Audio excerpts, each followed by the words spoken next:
You guys want to break down the hand where they nicknamed me? Yeah, let's talk about T1000.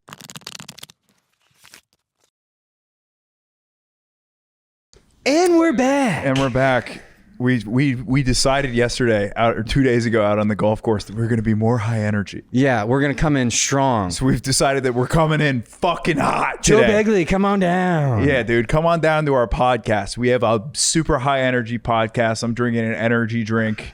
I'm fucking charged up, dude. I'm rock hard. I'm ready to fucking rip. I just got water and I'm soft. Dude, you know what I fucking learned yesterday when we were out? What? This is what I figured out.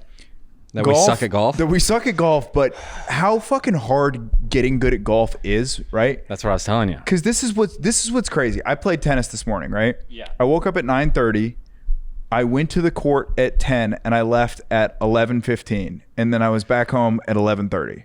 Pretty easy day. Yeah. Yesterday, out of bed at 9, half-hour drive, get to the golf course, 10 o'clock, hit balls, 10:45 tee off. We left early and still left the course at like 3 o'clock. Got home at like 3:45. Yeah, we have not finished 18 holes yet. So I got home at we seriously haven't finished yet. We've paid for 36 holes and we've played about You've paid for 36 holes. I've paid for 36 holes and I think we've completed like 20 holes. JC's dropped like $700 on our golf rounds. And around hole 12, we're both like, dude, I'm exhausted. Can we leave now? But dude, the thing is, to get good at golf, yesterday was a all-in 7-day investment, right? And we've decided that you need probably 4 or 5 days a week, 7-hour investment. You need probably 4 or 5 days a week to get good at golf. Yeah, so for sure. We're dropping, if you want to get good, you're sacrificing like 30 hours of your week on something that for most people is just a hobby. Like, I don't know if there's any other hobby that's that fucking time intensive. No, probably not. Like 30 hours a week. Like if you played guitar for 30 hours a week, you would be God tier. You'd be fucking disgusting. Yeah, golf takes forever. It's insane. Yeah, I mean, you can go to the range and hit balls for an hour, but you're not gonna see that much improvement. Here we go. We're looking at the most time-consuming hobbies. I mean, these are kind of writing. Well, yeah. See, music production. We did that last week, and we said it wasn't interesting and cut it out. Music production is brutal. I think it's that's fucking crazy that came up, because literally last week we were sitting here talking about what about our production? You like our new mics and headphones? This is the second episode. I love the new mics. The last ones hurt my ears. Yeah, the last ones you were not a fan of them. That was me and Brandon's first fight. It was about headphones. I was just editing the episode where it starts with you being like, "Well, Brandon already yelled at me today." Dude, we're fucking cruising now. Music production does take a ton of time. Knitting Writing is a good one. It's a time-consuming hobby, but it's not as much as the other ones, I think. Like writing, you just got to fucking crank out 2 hours, but it's a painful 2 hours. Knitting seems like a endless pursuit. Like if it's a big enough project, it could just take days, weeks. Knitting around. I'm gonna knit, like a huge blanket. It's gonna take you some time. I think you could be a pretty big knitter. It seems like a relaxing hobby. Yeah, I'm not gonna get besides into the carpal tunnel or arthritis. Dude, I mean, I'm getting a lot more time on my fucking hands because I'm not drinking right now, and it's amazing how many like hours that adds back into your week when you're just not boozing. So I'm like, I have like a whole Saturday tomorrow that I'm like, what am I gonna fucking do? Because most of the days, like if I wake up super hungover, it's like the night after we went to the Betty, it's like wake up at 12:30 and just go and then force yourself to go get food and then sit in your bed and look at the phone, and then it's like 5 o'clock and you're like, all right, well, we can kind of just fucking take a Klonopin and ride out into the sunset. Yeah, like that's just kind of the way to do it. But god damn, dude, I got all these hours in the day. I'm like, what am I gonna do? I could do anything. I could do fucking anything at all, dude. I could get sick at golf. Yeah, you would need a coach. I definitely You need to would. get some lessons. I thought like I would be okay, but then I looked at that video of my swing that you sent me and I was like, holy fuck. Yeah, it's a little worse than what you had in your head. Yeah, in my head I was like, that's pure, but it's not. Yeah, you're like, I'm pretty good at this game, and then I showed you your swing and you're like, oh, Yikes. Yeah. How was therapy? Therapy was good, You went to dude. therapy after golf. Yeah. I tried to get you drunk before you held strong. Yeah, you were like, have some beers. I'm like, that would be an objectively I got turned bad down by luck. the cart girl. You did shoot shots. I shot a shot. It was pretty incredible Yeah. watching. Was it a nice shot or was it creepy old man cart girl shot? Like, was I it? think she was older than me. Yeah, Oh, she okay, was like nice. Yeah, the very first hole she comes up and she starts like giving me compliments like on, oh yeah, you look young, this and that. And so I got a little Excited, yeah. excited. And then I think on like hole 9, I shot my shot and I got turned down in the worst way. What was her? She's like, I have to get up early. Yeah, she gave you the brutal. I asked her if she had ever been to this restaurant, and I was like, yeah, I'm gonna go tonight. You should come with me, and we'll get some food. And she's like, I have an early morning. That's That's brutal. politely tough response. And then JC Yeah. left, and I informed him that she gave him the laziest rejection I've seen ever. That's what I. Yeah, it's like I don't have anything to do but get up early. Yeah. Sounds good. All right. I have an early morning. You're like, woof. So Yeah. you can't go. I could have you on by 9. We could do an early dinner. Yeah, we could go. That would be funny if you kept pushing. You're like, but there's a place where they do the early bird special. How about 5 o'clock dinner? So great. I don't think she saw me hit a shot. I was trying to get her to watch me swing, but she wasn't interested. She was. If she would just watch me hit a 3-wood, it would have been on. Are you usually into like older Latina chicks? I'm no. I like attractive women. Whatever. However that comes. Yeah, you like a broad spectrum of women. Sure. But I mean, I did date a Latina for quite some time. That was my really only long relationship. Really? Yeah. 6 years.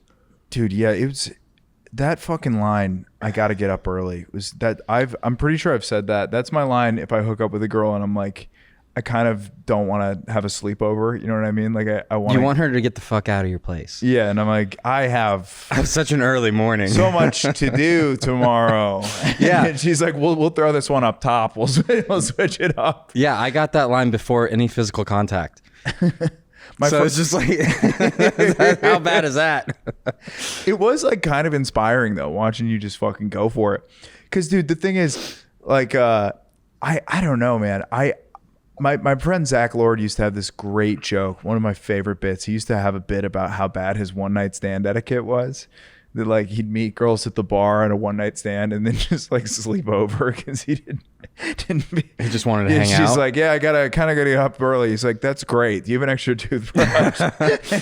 Sick. You want to watch some Netflix? Can I or- have some water? She's like, get the fuck out of my apartment. So you want to get Uber Eats or? Yeah, dude. Uber Eats. By the way, I was going to tell you the curry place that I've been sending you to. Real Thai food. I went there again today. It's so The good. Masaman curry, if you're into like fucking peanut stuff, is unbelievable. Okay. It's like a peanut sauce I don't know curry. if I can get off the yellow curry. This is a food truck center place. This place is fucking crazy. Get the yellow curry, extra chicken, hot. Oh my God. Bro, I can't even look at it right now. It's so good. Sorry, yeah, this was less for in the pod and more for me to be like, I feel left out. I want to see what it looks like. Yeah, it's The yellow. fucking That yellow. It's real, top dude. right. The top right. Ooh. Oh, it is so good. Bro, it's like the perfect temperature too. Like it's so hot when it comes out, but it's not hot enough to like burn your mouth. Yeah. It's fucking perfect, dude. There's a place in Vegas that has some of the best Thai food I've ever had. I think it's called some Lotus of Saigon. And Oh, hell this yeah. place, this food truck right by my house rivals it. Yeah, Lotus of Whoa. Saigon. I think that's the best Thai food I've ever had. In this place, that yellow curry competes with it. This is also the coolest website. Look, you open the website, and as you scroll, it opens up the food for what a website designer. That's fucking unbelievable. they make a lot of money. Wow. Look at that Thai food. So I know this place because I've spent probably like 8 summers in Vegas for the World Series of Poker, which I'll be at in a few weeks. All 8 of those being losing summers. I've never won once, like in a cumulative summer. You're always down at the end I'm of the summer? always down. Jesus. Over $1 million at least, possibly multiple millions. Whoa. Well, no, definitely over $1 million. And I took 3 years off. Cruel Summer by Taylor Swift. It's a very difficult place. It's a very difficult place to win. I just imagine you like crying in front of the lodge listening to Taylor But Swift. it's like you get like 10 months to recover mentally, and then because after each summer, 95% of the poker players on the planet are like, I'm not doing that again, and like fuck the World Series. And then throughout those 10 months of recovery, by the end of the 10 months, you're recovered and you desperately can't wait to like go back and play the World Series. It's like it's this just revolving door of hell. And I took a few years off. I took like 2 or 3 years off and felt great. I finally decided to go back. This is like a couple of years ago. And so I booked my trip, and the first day I played, I lose $70,000 after 3 years off. The very first session, I kind of played bad. I didn't run This well. was last year when you went to the World Series? Yeah. Because you were telling me about you had a tough go in Vegas last year. So after like 6 or 7 summers, all like losing straight, take a few summers off. Now I'm like, all right, I'm ready to go back. My bankroll's pretty fat. You know, like I feel confident. First night, 70 grand in the hole. Feel like I get run over by a truck. Get back to the Airbnb and just lay there. I'm like, what am I doing? Yeah. Yeah, I took the rest of the summer off. I drank Mai Tais at the pool. Had some pina coladas. Yeah, you like rented a place in Vegas, I got it. right? Yeah, well, we had an Airbnb, and I'm like, screw this. I'm turning this into a vacation. I got a room at the Wynn. Started drinking pina coladas and playing Ultimate Texas Hold'em and sitting by the pool. What's oldest tech? Ultimate Texas Hold'em. It's a table game, and if you wake up early, you can play for low stakes. So you can take 1,000 or 2 and it can last you a long time. And so I just turned into a tourist and just vacationed until the main event came around. So like I did that for a few weeks, and then the main event was a few days away, and there was a 1K turbo that they were running at the Wynn, and I was playing UTH with this guy that won a previous main event winner. So he'd won the main event for like $10 million. And I knew who he was. Obviously, he's got a big banner. And we started chatting. And he's like, I think I'm going to go hop in this turbo. And I hadn't played poker since that first night.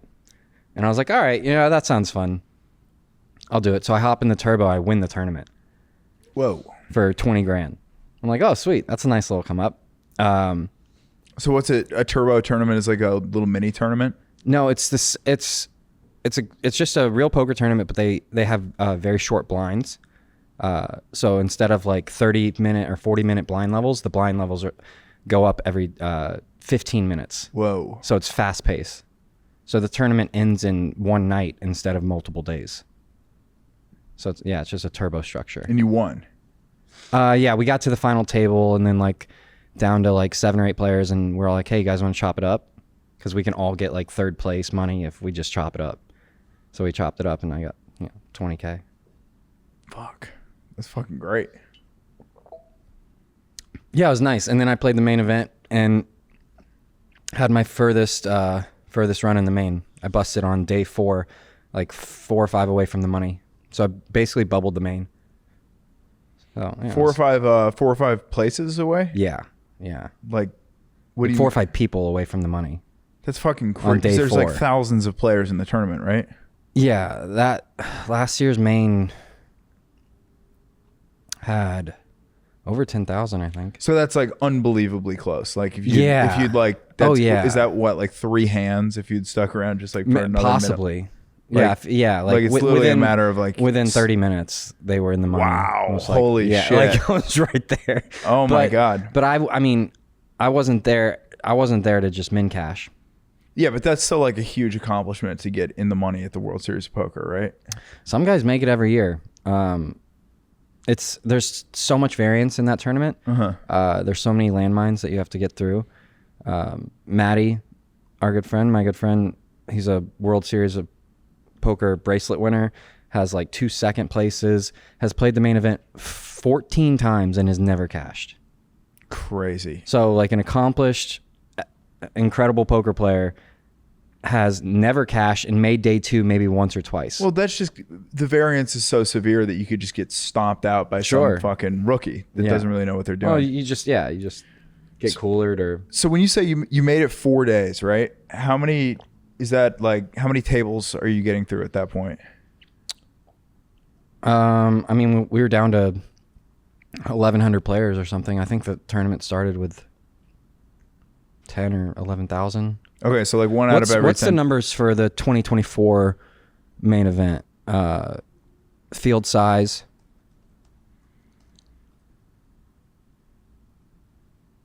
$10,112 players.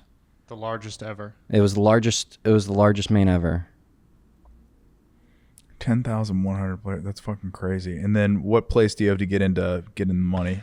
I think 10%. Sometimes it's so funny. Sometimes the AI overview is just like dead fucking wrong. 1,518 people made money last year of the over 10,000 that went in, with the lowest being 75,000 for the 1,518. Okay, players. so it looks like 15 grand is the minimum, and then these guys tied for the last spot. I think we're at like 1,504 or something, or 1,505. Wow. And I had like 36 big blinds, and in the main event, big blinds, like every big blind is so valuable because the blind structures is it's the best in the world. It's 2-hour levels. Mm-hmm. So like having 10 big blinds in the main event is huge. So I had my stack was plenty big. You got stacked on some like insane hand, right? Didn't you get a terrible beat to get knocked out of the tournament? It was a bad beat. So what was the beat? What went down? It was versus Alex Keating, who's also an Austin, Texas guy. Mm-hmm. It was small blind to big blind. I limped ace jack off like 35 bigs, and he snap shoved in the big blind. So he set me in from the big blind. I think he had like 1.3 million in chips. He had a huge stack, and I knew I was going to call, but I let the clock run down, and I got the clock called on me. I was going to take as much time as possible just in case other people busted. Mm-hmm. And then I called at the last second. And that's so okay. So you're using extra time because just in case. I knew we were down. It's bubbling like literally to the second. Yeah, that's fucking wild. You have to do that in tournaments. Just to that's got to be so annoying for other players when you know that the people are just trying to like qualify, and you're just sitting there as the other guy like, fucking hey, this is boring. Everyone knows. Is that why people like get burnt out on the tournament because of shit like that, where they're just like, I can't fucking handle this anymore? It's the slowest tournament on the planet. I mean, everyone takes so much time in every decision, mm-hmm. but especially when you're getting close to the money, like everyone tanks forever. So when they're calling clock on you, what's the time that they're asking for usually? You get a minute once the floor is called over, and then they go through the procedure. Has he had enough time? Yes. Okay, you have 1 minute. What's the total amount of time? Is it like I mean, they probably waited 6-7 minutes before they called the clock on me. Okay. So it was like 10 minutes total. Makes sense. And then I called at the last second. He had ace deuce, so he could only win with 3 deuces. He had 3 outs, and he hit 2 of them, 2 out of 3. Holy shit! And busted my really, ass. he had a 3 of a kind. Yeah, I think holy shit. I think the flop. I think I was good on the flop too, and he turned a deuce and river to deuce. That's fucking brutal, man. Yeah. Again, I felt like I got hit by a truck. But that's the kind of variance that you expect to happen. That's a landmine. And you have to avoid to go deep, and then you have to put bad beats on other players. So because you're not playing in that situation to make the minimum amount of money, right? Like you want to make it far in the tournament. I could have folded. I could have easily folded. So a player that has a different strategy, right? A player that's like, my goal is to get in the money this year. In that situation, ace jack, you're still like, fuck it, I'm out. Yeah, because you're like, I'll ride it out for another hour. Yeah, I'm not gonna risk my stack. That makes complete sense. Okay. So if I wanted to make the money at that point, I could have just folded till we were in the money. And so like, because it's such a long tournament and there's so many fucking landmines, like in a tournament like that, I'm sure you play completely differently than you would at the lodge, right? Because it's a different strategy, but do you go way more conservative on something like that? I did for a long time, Uh-huh. and I don't think that's the strategy. I don't think that's the optimal strategy anymore. You got to go hard at some point. I think get you some go people hard. out. I think you go hard and go aggressive because everyone's on their heels. And then you can accumulate chips doing that and sort of have it carry you. Yeah, and Good I've point. just throughout the years, I've seen pros do it to me, where like I'm on my heels and I'm not calling. Like I might be 3-betting ace queen, but if they 4-bet, I'm not like continuing. So they're correctively like opening up their range and being really aggressive because people are just aren't calling enough in the main. They're playing too tight. Okay, so they're just losing blinds, just sitting on the sidelines. Yeah, And they're where just, this they're like, I've got 15 big blinds, and they're like, we'll just fucking make the it last last. two Stick yeah around. the last 2 years I've played more aggressive and I've had some more success, especially like in the early days. Yeah, because I'm sure it's easier to play more aggressive. I mean, there's obviously a higher risk of landmines because you're in the game for so long. But It's just basic poker. Like if people are playing passive, then you ramp up your aggression, and if people are playing aggressive, then I mean you can either tighten up and play more conservative, or you need to fight fire with fire and play even more aggressive than them. But yeah, there's you numerous don't wanna different get ways to caught go about in the it. middle. So like, have any notable? You know, you're talking about how like there's so much variance that people who you've never heard of win the main event, right? Most of the time, it's somebody. Who is the last like notable pro to win the? A notable pro. Yeah, somebody where you're like, I mean, Jonathan Tamayo's been a tournament grinder for a decade or more. So amongst the poker community, everybody knows him. And then the guy that won before that is a guy that I've played with who's been a pro for a long time. I'm trying to think of his name. Go to 2023. wait, the guy who won in 2010's name is James Bond. No. Look, James Board. oh fuck. I see the This is not main event winners Oh, what's this one? year by year. I don't think it is. Is this the main event here? No, it says main event champions, JC. Well, I mean, it also said Phil Hellmuth, World Series. He won the main event a long time ago. Daniel Weinman. Yeah, he won in 2023. He's a golfer too. Epson. Yeah, these are all professionals.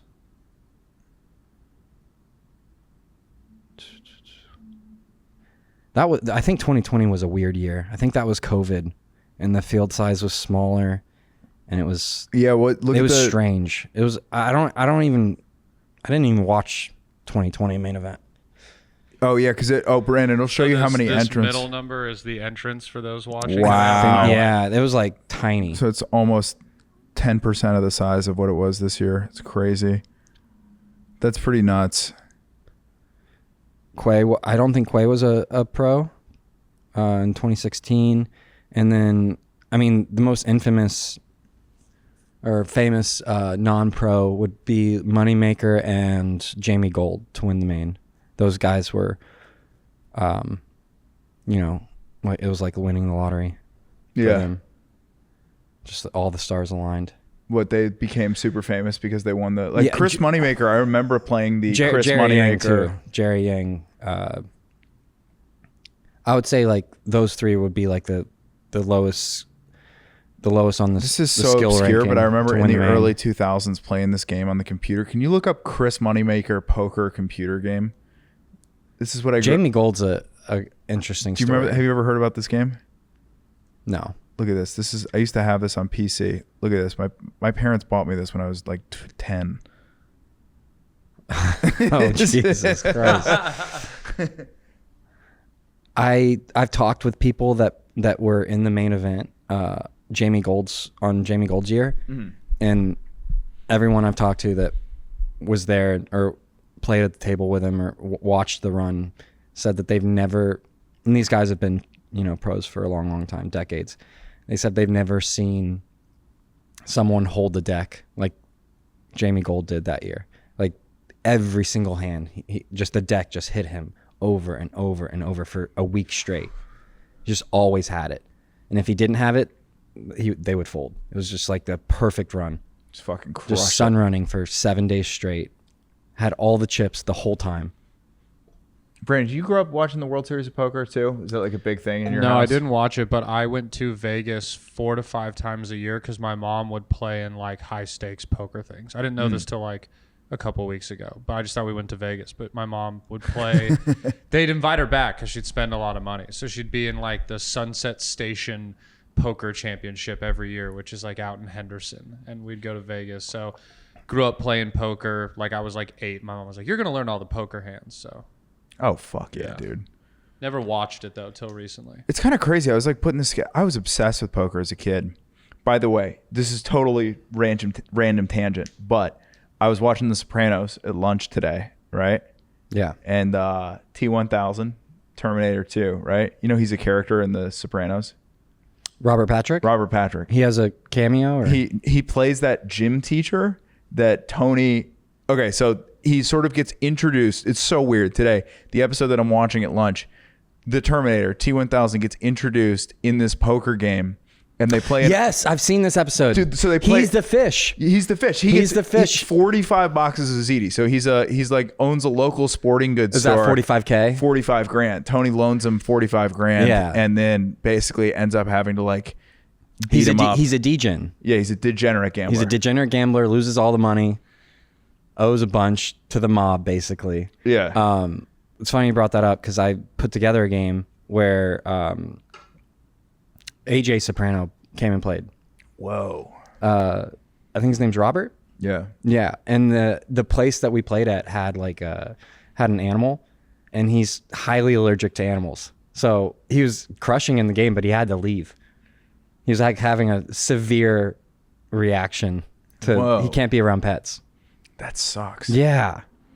So And fun fact, he's jacked now. Like he was kind of, like yeah, he plays like a dweeb. Yeah, but now he's ripped.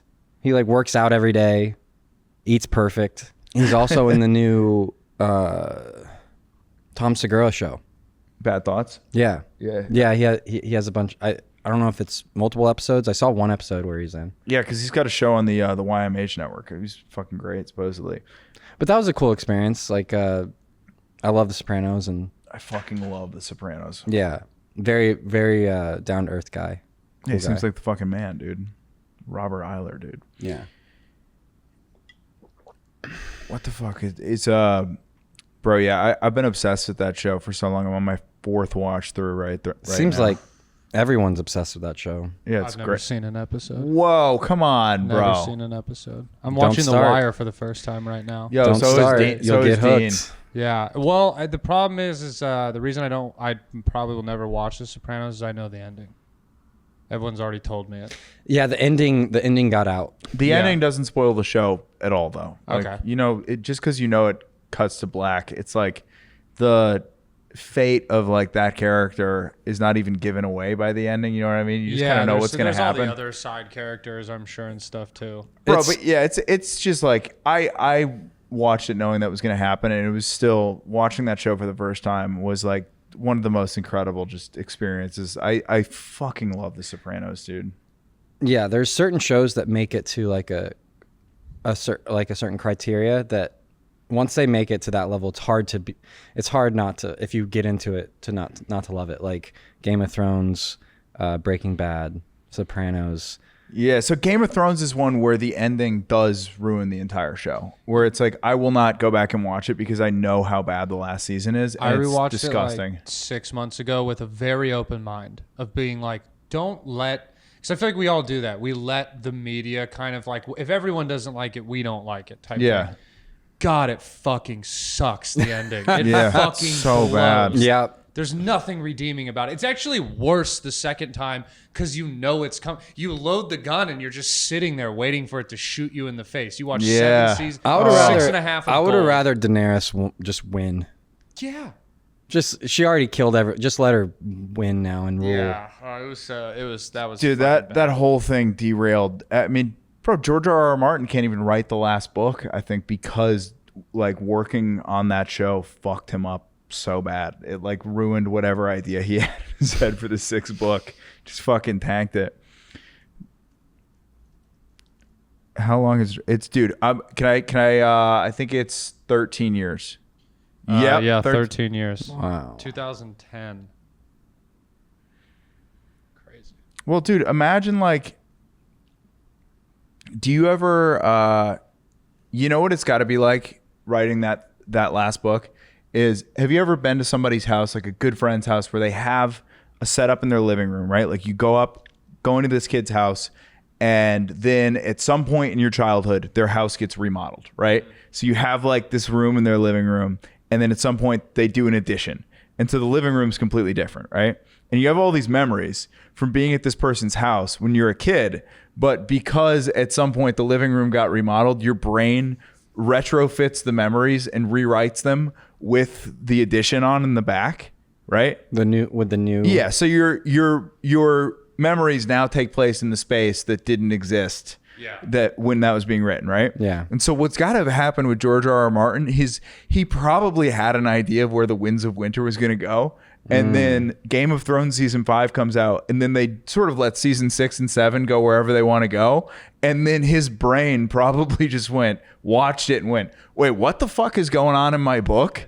And it tanked 13 years of writing. What if that was what he had written and that was he's like, I'll just put it in the show and see if people like it. I was like, this fucking sucks. And he was like, oh, now the fuck. I spent 13 years. Fuck. It's fucking crazy, man. Do you guys want to break down the hand where they nicknamed me? Yeah, let's talk about T1000. Yeah, I was just looking at this and then that's... Okay, by the way, before we get started, I would like to make out the point that holy fuck, the lodge has invested in the live stream. This looks like a totally different thing, dude, right? Mm-hmm. Sorry for the audio to the listeners that's going to play. Yeah, Brandon fucked up the audio. Fun fact, this is actually way better than it was previous. Like there's older streams that are even worse. So it continuously has gotten better throughout the years. Look at that quality. You know, guys, Do you still see any of these guys around? You know, by the book. That's a good question. Funny thing is those guys make money. For the most part, no. But there's a few that have made it these guys so well, and they made know it through. each other, and you know. Is it kind of like the open mic comedy scene a little bit, where it's like all these guys are trying and they fall off, or what happens to them? I guess it's a little bit different because the stakes have gotten bigger.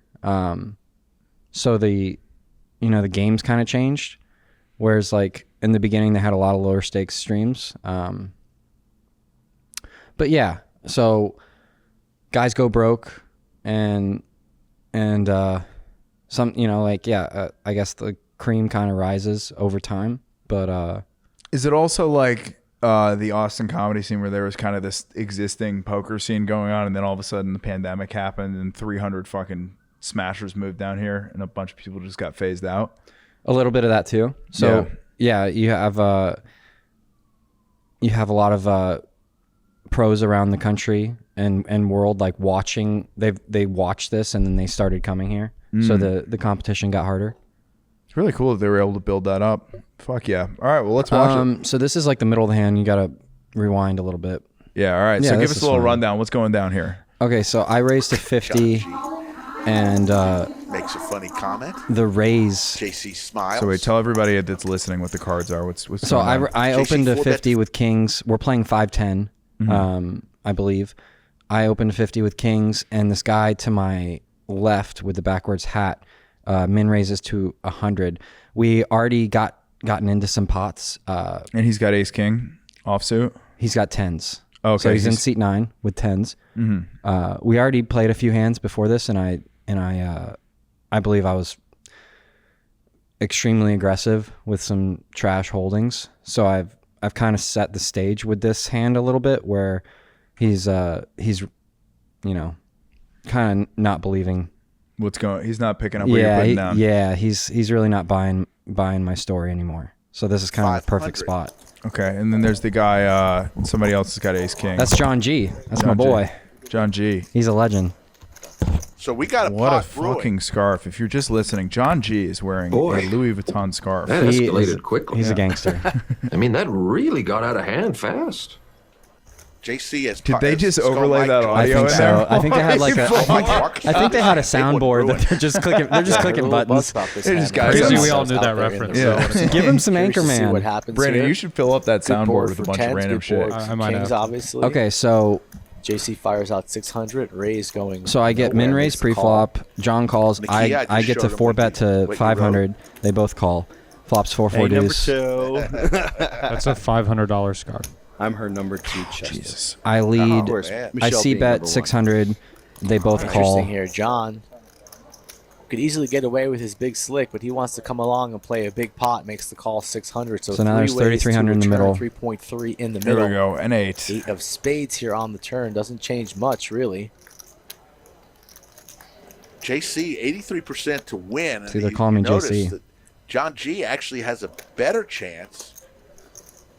Better There's chance. more. Better chance there's of what? more aces out there. You do than really the look like raise. Robert The raise Patrick is from the only upward 7%, angle, too, looking because the for a cameras 10 aren't ball looking at going you dead pocket. on, so the jawline's more Yeah, pronounced. 2 overs against the kings for JC. So JC in good shape. This Very is good like shape at 83% Also, here. Let's see what side he's gonna note, do. not as many tattoos going on. Look at that. You've 749 gotten on the live quite a chat. lot of Thanks for joining tats. I only had Jesse. one tattoo at this time. Lots of chips in his hand. A purple one, the plum.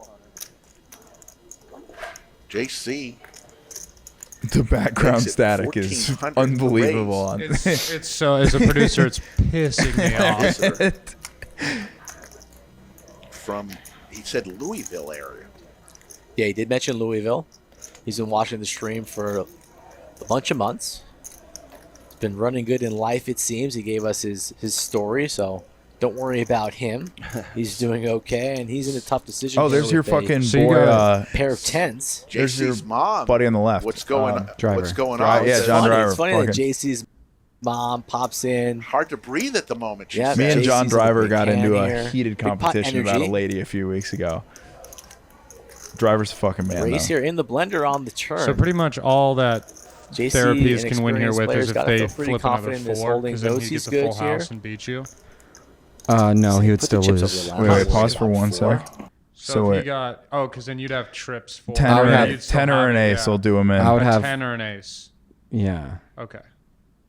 You don't have a 4. Ace 4, 5, 4, please. Not today. The Rays calls. What's John G going to do? He's going to Yeah, he's got to out. get it. Yeah, he's easy fold for John. Should have probably folded on the flop, but he wanted to peel one. Two So what outs are you for the thinking? Rays. What's going on in your head Looking for here? one of the 10. I think I'm thinking about stacking him. Yeah. I'm thinking about getting all the chips. So this is like within a year of me switching over from PLO to Hold'em. Mm-hmm.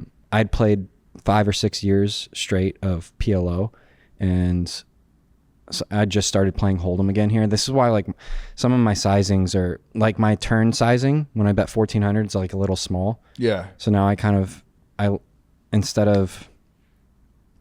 instead of having like a little less than pot shove, now his stack is like more than pot.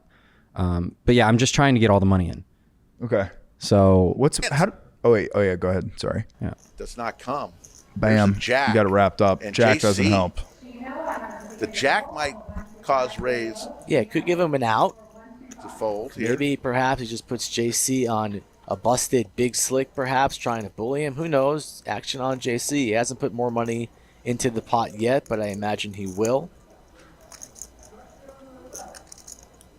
Rays has about 6.6 behind. JC eyes his stack up. Where do you go here? If your JC likes overbets, likes big bets, likes going for it all, so I won't be surprised maybe if JC just says I'm all in. Let's see what If he you does. got it, you got it. He does. He puts a bunch of plums What are the plums? into the middle. Yeah. There we go. 6,500, which covers the Rays. Rays hasn't folded yet, so Let's he's see what's going on. not in folding position. Even with that jack, you can feel the discomfort. He's He's looking gonna around. put him on.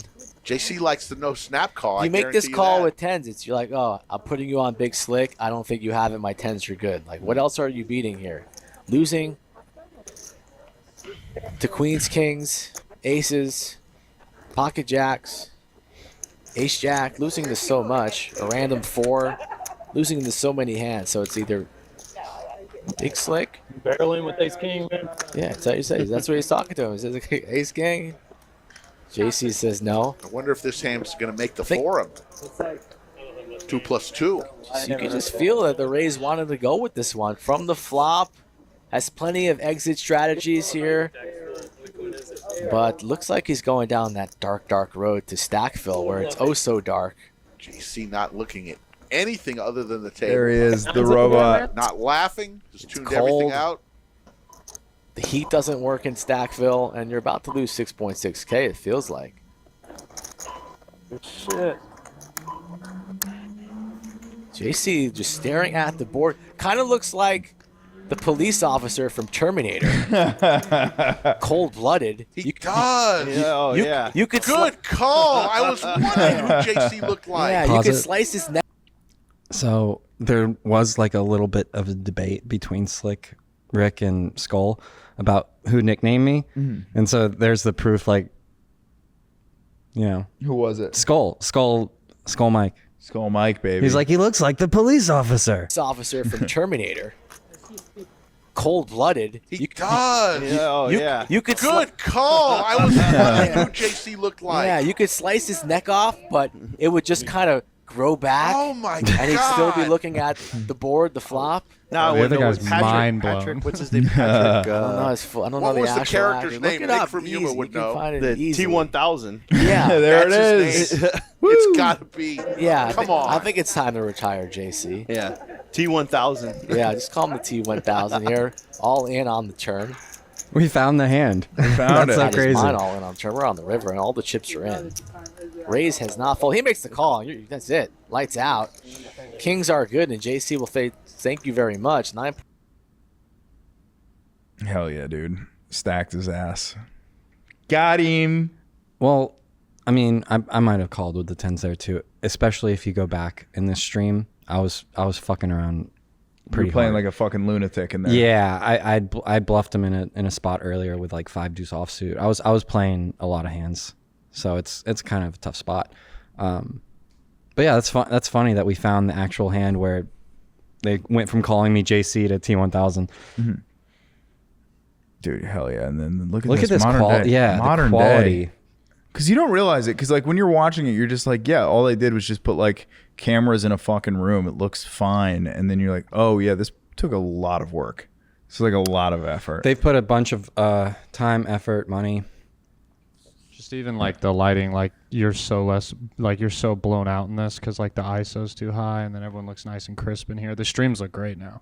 Yeah, the production team is amazing. They're all like they're kind of like a family. It's great.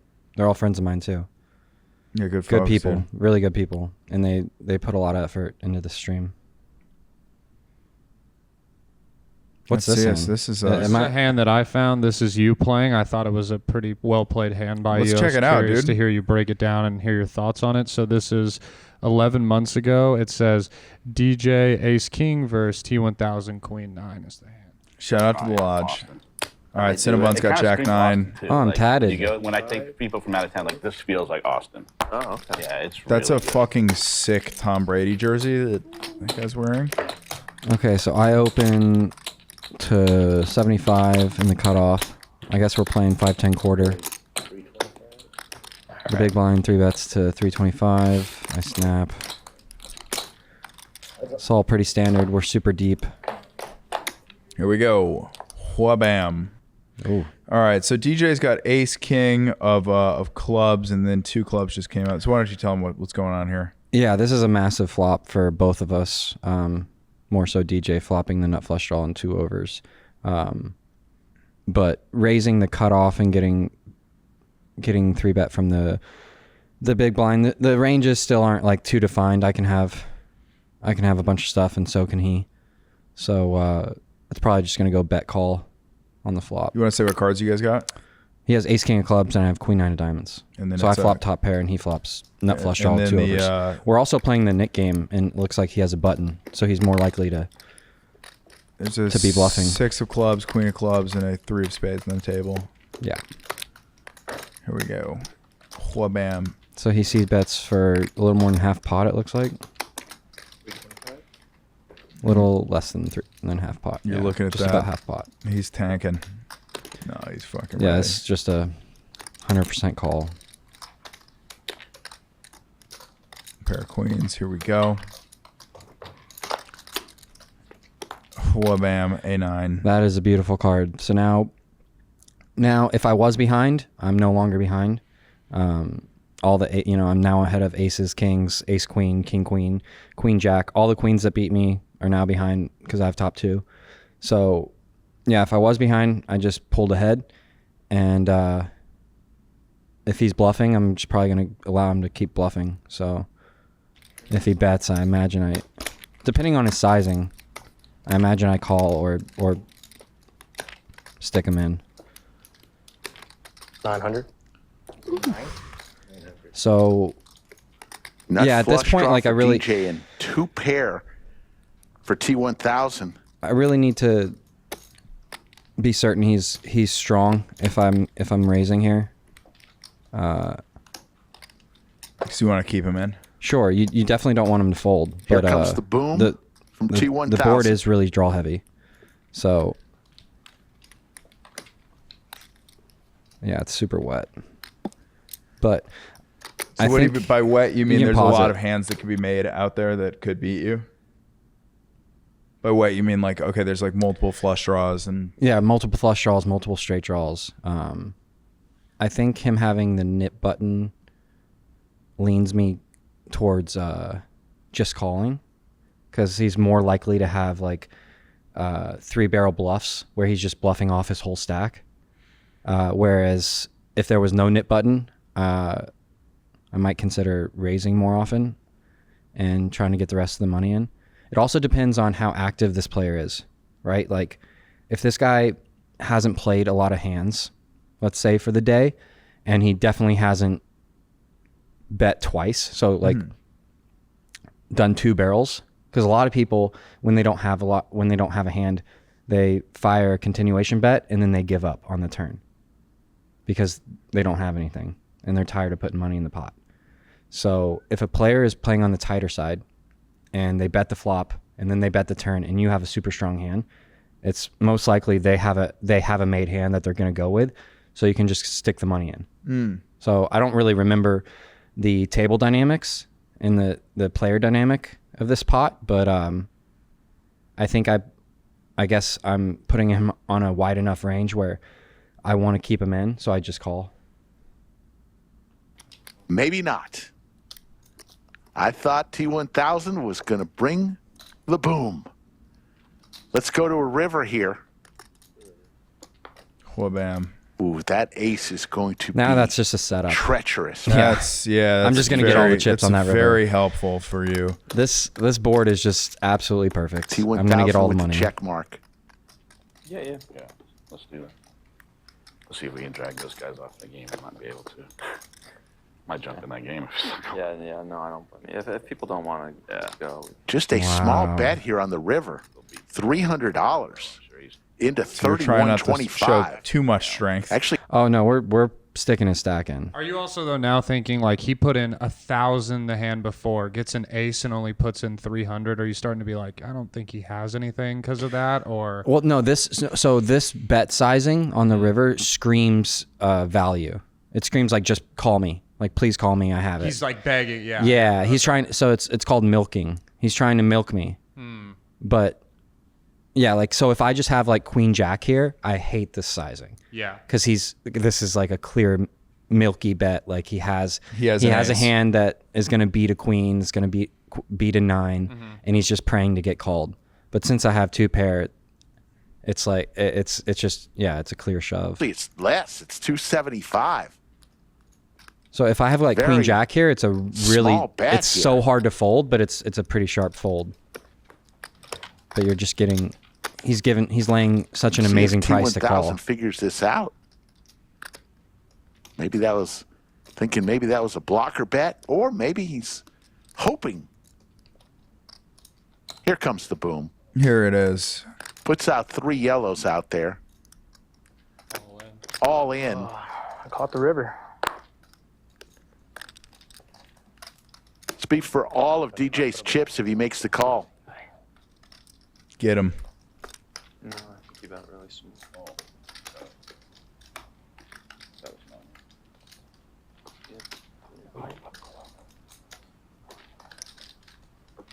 I don't remember this hand at all. It's so weird the way your brain can just block out random things, you know? I call. Makes the There call. we go. Bam. And T1000 is going to get paid and stack DJ. $8,300 pot. Biggest pot of the day. I think probably long term, it's a better play to shove turn on that wet of a board, unless I'm playing versus a maniac. Okay, explain that a little bit. So I'm again, not sure I 100% follow. So if you're playing versus a guy that has a super high VPIP and that plays a ton of hands, What's a VPIP? voluntary pots entered Okay. percentage. So like me, like I have a very high VPIP. I have tons of You play a wide range of hands. a wide range of hands. I bluff a ton. So like versus a player like that, I think just calling and allowing them to keep barreling off and keep bluffing. But versus a tighter player that's going to have more value in their range, especially on this board, just shoving turn is, I think it makes more money in the long run, and it puts draws in a bad spot and gets all the money in ahead. So Got it's like it. equity denial, or if they call, you're ahead of the draw and then they have to hit. But if they miss, all the money's already in the middle, so you win the most. Or you win the max. Hell yeah, dude. Yeah, this is a pretty fucking impressive hand, you know? There were a lot of ways it could have gone wrong. Obviously, there's a lot of like draws for him, but Poker's, it's the greatest game. I mean, it's every hand is player dependent. Every hand, like there's so many variables. There's so many ways to play each spot, and obviously it depends on the player. So like, it's just a beautiful game. So you mentioned earlier you were playing PLO a lot before this. I played PLO for years. And So years. what is PLO? You get 4 cards instead of 2. Oh. So this is no limit hold'em, and I didn't play this game. Is PLO like very popular? I don't really hear a lot of Sure. people talking about it. It's extremely popular in the private cash game scene, cash game scene in general. It's harder to watch and understand as a non-poker player. So you get 4 cards, or there's still 5 cards on the board? Yep. So there's a lot more. Same big betting hands to be rounds, same flop, turn, and river. But the only difference is you can only bet the size of the pot. So it's not no limit. And no limit hold'em, you can bet your entire stack at any time. In pot limit Omaha, if there's 500 in the middle and you have 20 grand in your stack, you can only bet 500. So you can only bet the size of the pot at any given time. In PLO. And it's pot limit. Yeah. Pot limit Omaha. Pot limit. And then Omaha. the other variable is in no limit hold'em, you can use any version of 5 cards to make the best 5 card hand. So there's 2 cards in your hand, 5 cards on the board. So there's 7 cards total. You can use any 5 to make the best 5. So you can use 1 from your hand, 4 from the board. You can use all 5 on the board. You can use 2 from your hand, 3 from the board. Ooh, okay. In pot limit Omaha, it's a different rule. You have to use 2 from your hand and you have to use 3 from the board. Got it. Okay, so it can't be like you can't just 4 use from 1 your- card from your hand. So if there's 4 clubs on the board and you have the ace of clubs, you don't have a flush. So the unless- calculating is probably pretty difficult on that, right? Because you're like, okay, it's got to use those, or actually it might be simpler. Who knows? But the odds have got to be fucking so different, right? So the odds just run closer together. The equities run closer together because there's more variables. There's more opportunities to make hands. So the equities just run closer together. So there's just more players are in the pot in each hand, and the money gets all in more frequently in PLO because there's just more opportunity. Well, it seems like just going deep on the no limit hold'em is career wise just like a better move, because it doesn't really seem like people are watching PLO streams. You know, like there's no opportunity to. I mean, the people that are watching PLO streams are poker players. Yeah. And they're in no limit hold'em, you'll get some people that are outside the poker world that'll still watch. So yeah, it is a bigger audience for no limit hold'em, but there's still, a small audience for PLO, and they do PLO tournaments, and the World Series will do PLO, and Triton will do PLO. So is there like more opportunity in that because it's less well known? So like it's more easier to play to an advantage because people don't know the game. If you want to be a as well? professional poker player, you should learn multiple games of poker. You shouldn't just have one trick. Especially in the private game scene, you want to be able to, like if you're playing No Limit Hold'em in a private game, and let's say the recreational in the game who's down a lot of money, and he's having a bad night, and he wants to switch the game. I want to play PLO. As a pro, like you can say no, and then he might quit and leave. Yeah. And so that's you're losing out like on a lot of EV. But if you know how to play the game, yeah, sure, let's switch to PLO. Well, it's also like I feel like very few people, a lot less people are going to be experts in the niche games. Like I'm not saying PLO is not necessarily a niche game, but in something that's not as mainstream as No Limit Texas Hold'em. Like 12-year-olds know how to play No Limit Texas Hold'em. They might not know how to play it well. But if you go into PLO and somebody's like, let's switch to PLO, and you just happen to be an expert at Omaha or PLO or 4-card draw, and you're like, I'm going to fuck everybody up right now. Probably a huge advantage. Yeah, it's definitely a plus to be it's a lot easier to be confident in multiple facets. Yeah. Yeah. It's a lot easier than going in and just saying, I'm gonna become a top 1,000 fucking No Limit Texas Hold'em player in the world. It's a lot higher of a mountain to climb, as opposed to just climbing this like fucking side peak and then using that to get fucking. There's a lot of different roads to walk down in poker. Yeah. And I think I chose a good one with learning multiple games and more private scene, but there's also pitfalls to there's pitfalls to all of them. In private game scene you have to worry about getting stiffed, whereas if you play public or if you play public tournaments, there's no concern about getting stiffed because the money's posted. Well, you said you got fucking robbed one time, right? Yeah, I got robbed when I was 18. What happened? I was real dumb. Was this poker related, or was this just like, oh fuck? I was playing in a game I should not have been playing it, but I was young and dumb, and I was playing at the dog track in Sarasota, and it's a rough start. Yeah, the game and they closed down at 2 a.m. Yeah, and so the track closed down, and we all still were we're gambling addicts, we're degenerates, we want to keep playing, and we're like, well, let's go play a private game at some guy's house. And I'm like, yeah, I just want to keep playing. So I went over to this guy's house. It ended up being like in the middle of the ghetto, and I'm like, didn't even think twice about it. I just wanted to play poker. So I'm playing in the middle of the ghetto with like 6-7 guys, and it's like 6 a.m. and the 4 guys busted. So it's just me and this dude heads up, and we have like $600 or $700 each in front of us. It's all cash and like 1s and 5s and 10s and 20s. And we're playing street poker, and we get all the money in, and he has 10s and I have queens, and it's like $1,200, I think, and all the cash is in the middle. We're like hand dealing to each other. I win, and I'm like, I go to grab the money, and he stands up and puts his hands on the cash. And so I lean back. This dude's like 6'5", 6'6". I'm 18 years old, 160 pounds, soaking wet. Not that there's anything wrong with that. Zero training, zero survival skills. He stands up and he just looks at me and drags the money back, and then reaches in his pocket and pulls out a knife, and then picks up the cash. And I'm sitting on the couch frozen, and he just slowly walks back out the door. In my head, I was just thinking, I was like, why do you even need the knife? Like, I'm not doing anything. Yeah. Like you can have it. Like, see you later. And I'm yelling at the as he's like walking out the door. Adds a charge to your. I'm yelling at the guy that it's his house, and he was asleep on the couch. I'm like, hey, like your buddy, hello. And then he gets up and he's like, what happened? And he like runs outside. It was probably a setup. The guy was probably in on it. Fuck. Yeah.